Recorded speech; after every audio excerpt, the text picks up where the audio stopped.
Good day once again.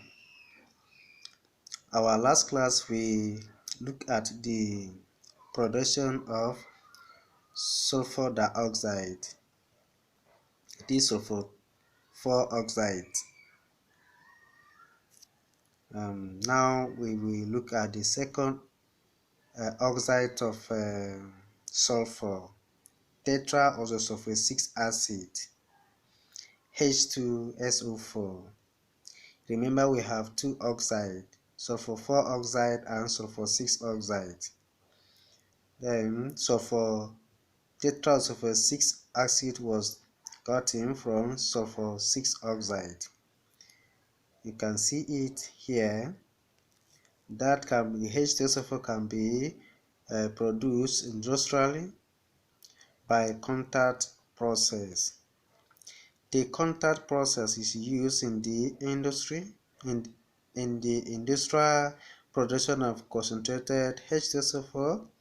The raw materials are raw sulfur obtained from the flax process and air.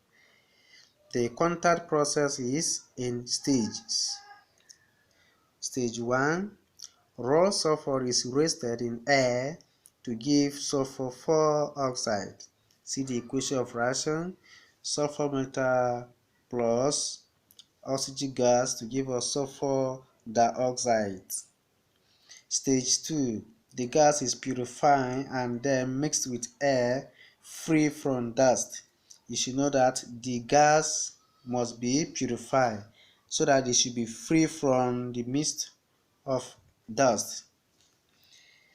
The mixture is passed through a dry chamber of concentrated H2SO4, and already you know that H2SO4 is a substance or reagent that can remove water molecule, so the purified mixture of air must pass through it to remove every dust and the dye.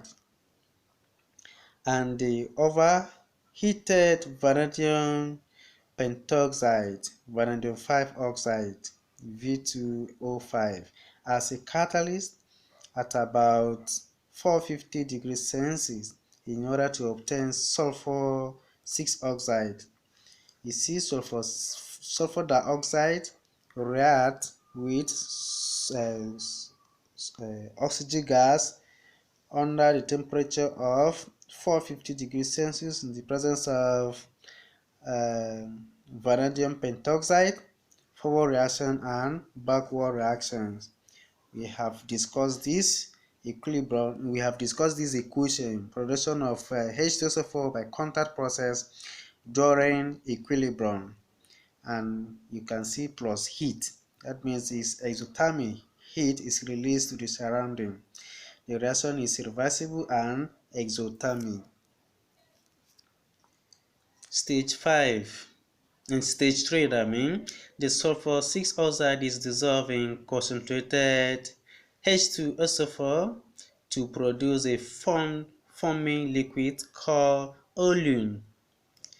That is heptaoxosulphate 6 acid. One thing you should know here is if you add H2O, that is water, to sulfur 6 oxide, that is SO3, it gives acid. That is, you see the equation of reaction, it gives this acid H2SO4. But in practice, you don't add water directly to acid. It is very explosive. So you will now convert the SO3 by adding H2SO4 to form oleum. You see the equation of reactions. The oleum there is H2S2O7, oleum. This oleum now is no longer explosive even if you add water to it. So stage 4, oleum is finally diluted with a calculated volume of water to obtain 98.0% of H2SO4. You see the equation of reactions? Yes. Here You should be careful with this. Never add water directly into concentrated acid. A lot of heat is produced and it will not even remain there. You can read on physical properties of H2SO4. Chemical properties of H2SO4. 1. Concentrated H2SO4 is an oxidizing agent. It is either reduced to sulfur 4 oxide gas or sulfur powder. Reduced to sulfur 4 oxide or sulfur powder. Let's see the equation. Let me explain this. You see though we have seen this in the chemical properties of sulfur. You see, this is sulfur plus H2SO4, which will produce sulfur 4 as in sulfur 4 sulfur dioxide.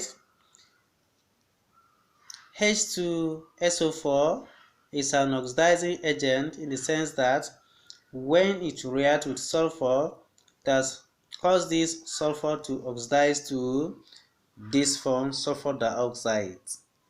And sulfur melter is a reducing agent because it has caused this H2SO4 with oxidation state of +6 to reduce to +4. That is the ability of H2SO4 to behave as an oxidizing agent. It has oxidized sulfur melter. We also have hot concentrated H2SO4 oxidize both melters and non-melters to form sulfur 4 oxide. This is copper. This is copper. You see copper melter, oxidation state of 0. We have our H2SO4. When this react with this, we have sulfur sulphate and then water and sulfur dioxide liberated. That means this H2SO4 has oxidized this one, has oxidized copper melter from with the oxidation state of 0 to oxidation state of 2 plus 2. Hence, H2SO4 is an oxidizing agent. You can also carry out this a reaction with sulfur, zinc. You can use zinc reacting with this to give you same thing. Now, this is example of concentrated H2SO4 that will oxidize the melter. Now, non-melter we have carbon plus H2SO4, which will reduce to water molecule, carbon dioxide, and liberation of sulfur. Okay, it oxidizes hydrogen halide, hydrogen bromide, hydrogen iodide, except the hydrochloric to the corresponding halogens. Okay, concentrated H2SO4 oxidizes hydrogen sulfides to sulfur. This is hydrogen sulfide. This is H2SO4. We now have our water molecule. This is sulfur. This H2SO4 has oxidized the hydrogen sulfide to single sulfur. And then this reaction explains why concentrated H2SO4 cannot be used to dry hydrogen sulfide gas. Number 2, as a dehydrating agent. Concentrated H2SO4 is hygroscopic. It has great affinity for water. Through the process of dehydration, it removes water of crystallization from hydrated salt and removes element of water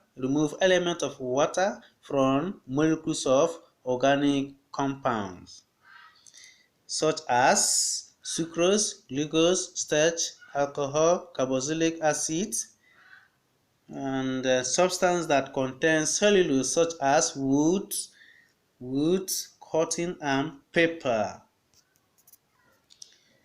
Yes, this is addition of few drops of concentrated H2SO4 to a blue crystals of copper sulfate, that is pentahydrate, which will produce the corresponding white anhydrous salt copper sulfate due to the removal of water of crystallization by the acid. You see the equation of reactions.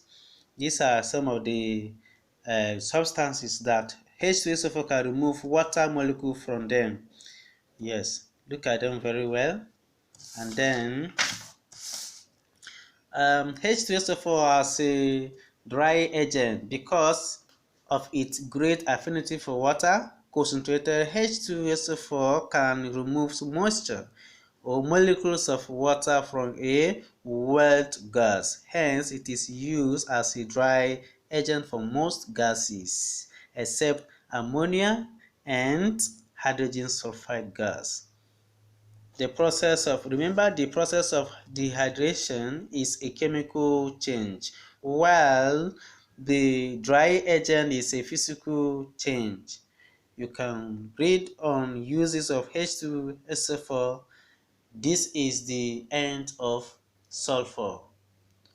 You can listen to this, play it over and over.